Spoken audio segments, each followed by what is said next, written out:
Hey guys, Josh here from Mad Charcoal. Today we're going to be working on toned tan paper. This is Canson drawing paper. I cut down to this 8 by 10, between 11 by 14, 8 by 10 size, maybe 9 by 12. And this is the reference I'm going to be using today. I'm not going to link the reference because you guys should be using whichever reference you choose to use. Just use the principles that I teach here if you'd like to give it a shot.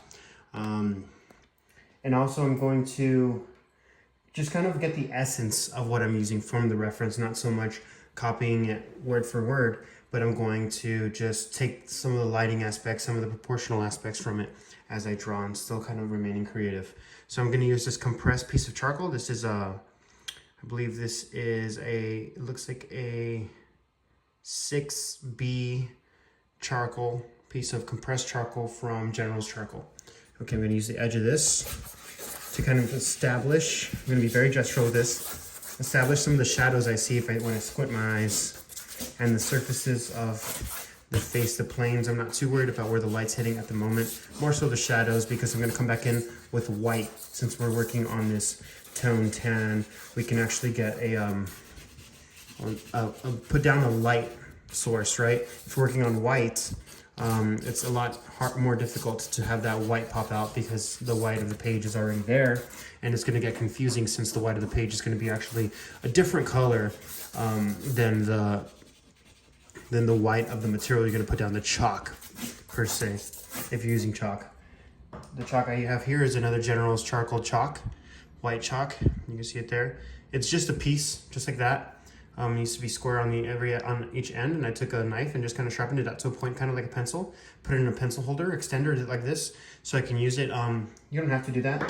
I just like to have that that kind of ability to hold it from a different angle and manipulate it from a distance, kind of holding it like a pencil instead of just like a chunk of charcoal like this, which I could do for either one. Although I like to really push this down on its flat end like that to put down shadow, so that doesn't really work well with a pencil extender. This can be done also with pencils. It doesn't have to be these chunks of charcoal and these chunks of chalk. Then I'm gonna pull that into the point of it and start using it as a tool to make lines instead of a tool to make these large shadow shapes. I'm just gonna try to find these detailed edges that I can kind of guide myself with. Don't worry about blending all that much in this moment. Just worry about these values. Make sure these values and these proportions are spot on. You could manipulate the proportions as you go, as long as you don't start off too dark right away and just kind of push your values as you go. I'm not worried too much about these outside edges if they're very accurate or if they're very detailed. I am more so worried about the eyes, the nose, the mouth, and the edge of the face, and maybe coming up to this hair a little bit here, because that's kind of where our focus goes. Now we kind of see we've got this feeling going of the face, and I'm not gonna like draw in these eyes all that much or anything like that, because that's too detailed, because we're still working on everything as a whole, trying to make it read properly. This works for pretty much any reference or style of portrait drawing that you'd like. You could even use these pointers for figure drawing if you choose to do so. Now I'm going to take my hand, or you can use a blending stump if you don't want oil on your paper, your finger, your skin oil, which does happen. I mean, for me, it doesn't make too much of a difference. Your art teacher might convince you otherwise. Just going to blend it out a little bit. And since these dark areas have more charcoal in them already, you're not going to lose it all, unless you're using willow charcoal, in which case it rubs off easier. So I wouldn't do that with willow charcoal. I would just use compressed charcoal on top of the willow charcoal. Now I'm going to take this this white chalk. Now you're going to get a different color. If you're working on like a gray, for example, you're going to get a different gray when you blend this white and the black of the charcoal, right? A different gray than the paper. Now I'm using brown, so I'm not really worried about the grays that I'm going to come up with. So let's start scribbling away. I'm gonna try not to blend all this white, because if you blend it, you're just gonna get these like weird in between colors. I'd rather just layer it and really try to get this texture and these details in, and these how do you explain, like these highlights to be accurate in terms of value. Value means lightness and darkness. So I'm squinting as I look at my reference. I'm not really worried about all these like eye details and all these like small creases, but I'm very much so concerned with the values as a whole when I squint, if they're reading properly. And I'm also concerned with these proportions and making sure things are exactly where they should be.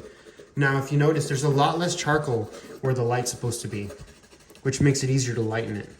You shouldn't be going over these really dark areas with a lot of lines of white, because if they're dark, then why would you put a light material there, you know, to create a, but maybe in this middle area to kind of create that gradient, that rounding effect from light to dark.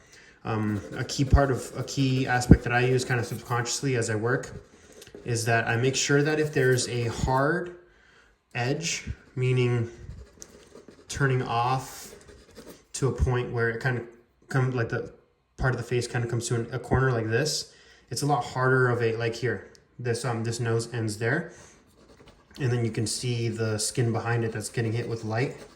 So I'm gonna make that a hard edge. And then for the example, the forehead here, it's light in this area, shadow in this area, but it does that gradually, right? Kind of makes it look round because I'm going from like a mid-tone light, highlight, to another mid-tone light, and then mid-tone, and then shadow, right? And that kind of makes it come to life. Now I know there's an eyelid here that's really getting hit by light, very, very contrasting. Make sure you get that where it's supposed to go, and then just kind of dab it in like that. I can see that this eyelid on the bottom that I put here already is too high, so it makes it look kind of weird. So I'm just gonna blend that out. I'm not too concerned about the details, but I am concerned about making sure that things are where they're supposed to be, even though some of these like lines are getting a little wild and out there. That's okay, as long as the majority of it is where it goes. I try to stay loose so that I can change my mind on some things quickly, effectively, without ruining the entire drawing. But I'm not gonna get too detailed with this one because I really like the look of having it very expressive and rushed and sketchy, and kind of the expression just speaks so much to the piece, in my opinion, depending on the piece, obviously, and depending on what you're going for.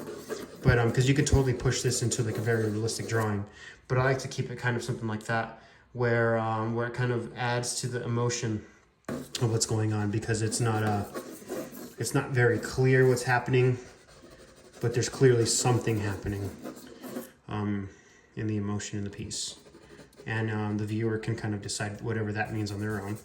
It's not up to me to decide, even though I did make the piece, you know?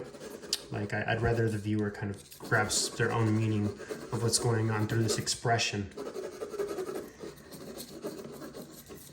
Scribble some more. Now, see these shadow areas? I didn't touch them all that much because usually the naked eye, the human naked eye doesn't pay attention as much, your mind doesn't pay attention to as much to the shadow areas and try to decipher the shadow areas. Instead, it relaxes in terms of trying to really focus on the details in the light or what's going on in the light, because it's a lot easier to do that because that's you're getting a lot of that information in your eyes. So the focus of the details is usually, if it's usually in not in the shadows and in the highlights, then you're going to get a very, very nice kind of flow to your drawing, and kind of like a harmony in your drawing, a sense of harmony, a sense of unity, and like a beauty in it.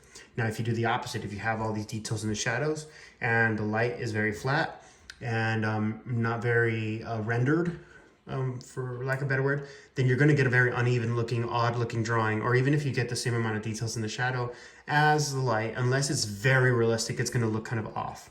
So yeah, we'll keep it at that. This is the drawing. Use your own reference to kind of push yourself, different light sources, different lighting scenarios and different faces, and enjoy it, guys. Make sure to have fun with it, most of all, so that you guys can practice and continue working at it without getting overwhelmed.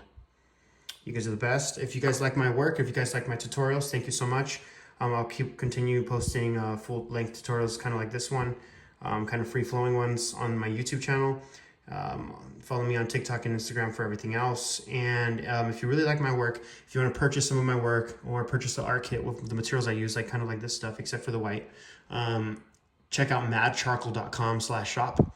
You can find all of that there. I'll ship it directly to you worldwide. All right, thanks so much, guys. Talk to you later. Bye.